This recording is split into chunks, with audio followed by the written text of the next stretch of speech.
Bonjour, je m'appelle Thibaut Perrin et je suis chercheur chez Great Place to Work. J'étudie l'avantage concurrentiel des organisations françaises Great Place to Work.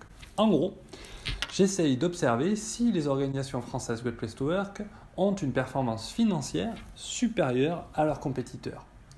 Par la suite, j'essaie d'observer quelles sont les sources de cette performance financière à travers deux outils que nous avons chez Great Place to Work, à savoir le Culture Audit, qui est un audit des pratiques RH, et le Trust Index, qui est mobilisé à travers le questionnaire anonyme envoyé aux salariés.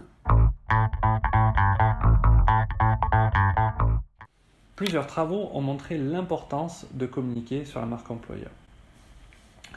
L'impact sur les salariés vient du fait que Great Place to Work agit en tant qu'évaluateur indépendant et donc légitime pour mesurer l'ensemble des bénéfices offerts par une organisation. Salaire, avantages sociaux, formation, environnement du travail, c'est l'intégralité de ces dimensions qui sont évaluées par Great Place to Work. Et le risque principal, c'est de mal communiquer sur une marque employeur, ce qui, d'après un groupe de chercheurs français qui a publié une communication cette année, génère une grève du zèle et du cynisme chez les salariés. De fait, Great Place to Work permet justement d'attester des pratiques RH mises en œuvre d'un côté et de l'autre d'attester de la perception de ces dernières sur les salariés.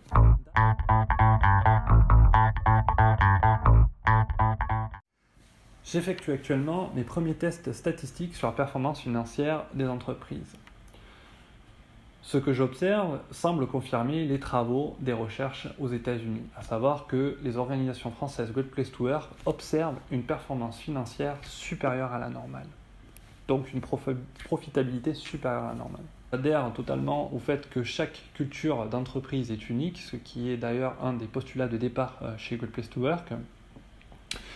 Mais pour moi, je pense qu'en tant qu'ex-RRH, ancien RRH, j'étais responsable RH pendant plusieurs années, je pense que sans l'adhésion de la haute direction, rien n'est possible. D'ailleurs, Levering, dans son premier ouvrage, qui date de 1984, où il évaluait les 100 premières entreprises du classement, c'est-à-dire les 100 Best Companies to Work For in America, il observait qu'en fait, de facto, c'était l'authenticité de la haute direction qui faisait la différence.